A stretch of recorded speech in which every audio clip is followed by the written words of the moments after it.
السلام علیکم ورحمۃ اللہ وبرکاتہ۔ برادران اسلام، آج میں آپ کی بارگاہ میں چند اہم سوالات کے جوابات لے کر حاضر ہوا ہوں۔ مسلسل قرب و جوار، اطراف و اکناف سے بذریعہ فون اور ٹیکسٹ میسج کے ذریعے سوالات پوچھے جا رہے ہیں کہ عید کی نماز کیسے ادا کی جائے۔ دوسرا سوال ہے، کیا گھر پر نماز عید کی جماعت کی جا سکتی ہے؟ تیسرا سوال کہ اگر عید کی نماز نہیں پڑھیں گے تو کیا پڑھنا چاہیے اس کی جگہ؟ چوتھا سوال ہے، عید کی جگہ جو بھی پڑھا جائے گا اس کو کس طور پر پڑھا جائے، ادا کیا جائے، وغیرہ وغیرہ تفصیل۔ لہٰذا آپ سے پرخلوص گزارش ہے کہ مکمل ویڈیو بغور سماعت فرمائیں اور سمجھیں اور دوسروں تک ثواب کی نیت سے ضرور پہنچائیں۔ اب جواب سنیں۔ پہلا سوال تھا کہ نماز عید کیسے ادا کریں؟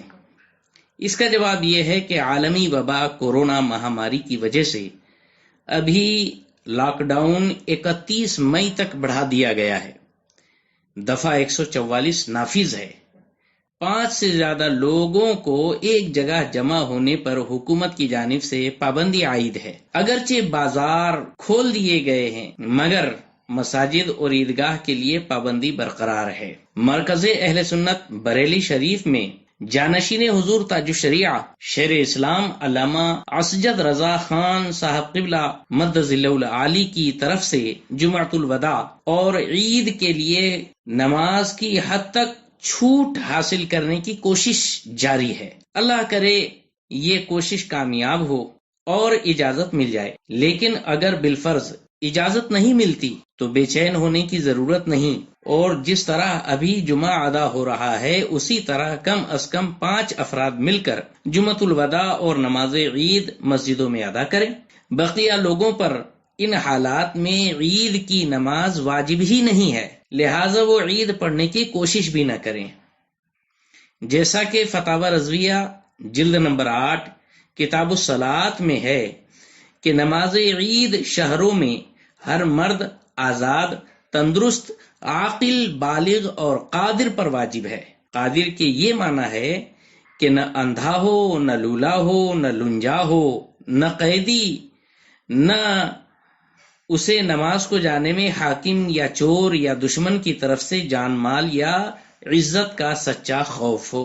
اور چونکہ موجودہ حالات میں لاک ڈاؤن اور دفعہ 144 نافذ ہونے کی وجہ سے خلاف ورزی کی صورت میں قانون شکنی کی پاداش میں عزت پر آنچ آنے کا قوی خطرہ ہے، لہٰذا جتنی تعداد کو نماز عید ادا کرنے کی اجازت ہے وہ لوگ نماز عید ادا کریں مساجد میں، ان کے علاوہ دیگر مسلمین پر نماز عید واجب ہی نہیں ہے۔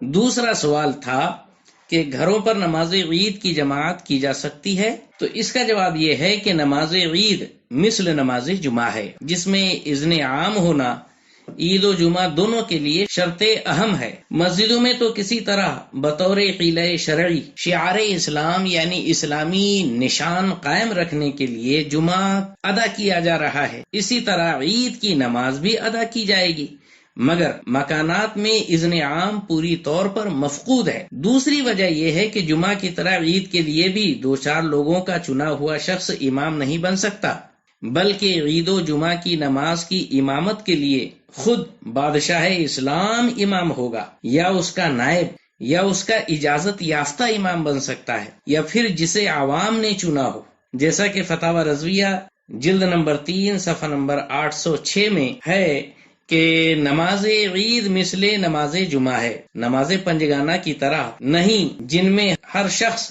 صالح امامت کر سکتا ہے۔ عیدین و جمعہ کے لیے شرط ہے کہ امام خود سلطان اسلام ہو، یا اس کا نائب، یا اس کا معزون، اور نہ ہو تو بضرورت جسے عام مسلمانوں نے جمعہ و عیدین کے لیے مقرر کیا ہو۔ ان شرائط کے نہ پائے جانے کی وجہ سے گھروں پر نماز جمعہ اور عید کی جماعت قائم نہیں کی جا سکتی۔ تیسرا سوال تھا کہ نماز عید نہ پڑھیں تو پھر کیا کریں؟ اس کا جواب یہ ہے کہ بہار شریعت تخریج شدہ عیدین کا بیان مسئلہ نمبر 16 جلد نمبر 4 صفحہ نمبر 783 میں یہ تحریر ہے کہ ورنہ عید کی نماز نہیں پڑھ سکتا۔ ہاں، بہتر یہ ہے کہ یہ شخص 4 رکعت چاشت کی نماز پڑھے۔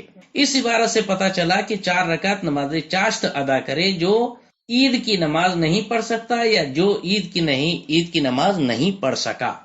اب چوتھا سوال رہا کہ یہ چاشت کی نماز 4 رکعت کیسے ادا کی جائے؟ تو جواب پیش ہے کہ نماز چاشت نفل نماز ہے جو کم از کم 2 اور زیادہ سے زیادہ 12 رکعت ہیں، مگر اس موقع پر حاشیہ تحتاوی میں ہے کہ قولہ صلی اربعا ای استحبابا، یعنی 4 رکعت نفل پڑھنا مستحب ہے، تو 2 رکعت کر کے یعنی 4 رکعت 2 سلام سے بھی پڑھ سکتے ہیں یا 4 رکعت 1 سلام سے بھی پڑھ سکتے ہیں۔ نیت جیسے عام نفل نماز کی نیت ہوتی ہے ویسے ہی کی جائے گی کہ نیت کہ میں نے 2 رکعت نفل نماز واسطے اللہ کے منہ میرا کعبہ شریف کی طرف اللہ اکبر، یا نیت کہ میں نے 4 رکعت نفل نماز واسطے اللہ کے منہ میرا کعبہ شریف کی طرف اللہ اکبر۔ 4 رکعت 1 سلام سے پڑھنا ہو تو قاعدہ اولا یعنی 2 رکعت میں بیٹھ کر اتحیات کے بعد درود ابراہیمی بھی پڑھے، اور تیسری رکعت میں جب کھڑا ہوگا تو ثنا بھی پڑھے اور تعوذ یعنی اعوذ باللہ من الشیطان الرجیم بھی پڑھے گا۔ اللہ تبارک و تعالی ہم سب کو یہ ساری باتیں سمجھنے اور دوسروں تک پہنچانے، عام کرنے کی سعادت و توفیق رفیق عطا فرمائے، اور جلد از جلد یہ وبا پوری دنیا سے دفع فرمائے، اور سب کو امن و امان اور عافیت نصیب فرمائے۔ ہر مسلمان کی جان، مال، عزت، آبرو، دھن، دولت، دکان، مکان، ایمان کی حفاظت و صیانت فرمائے۔ مسلک اعلی حضرت پر استقامت اور دوام اور ثبات قدمی نصیب فرمائے۔ السلام علیکم ورحمۃ اللہ وبرکاتہ۔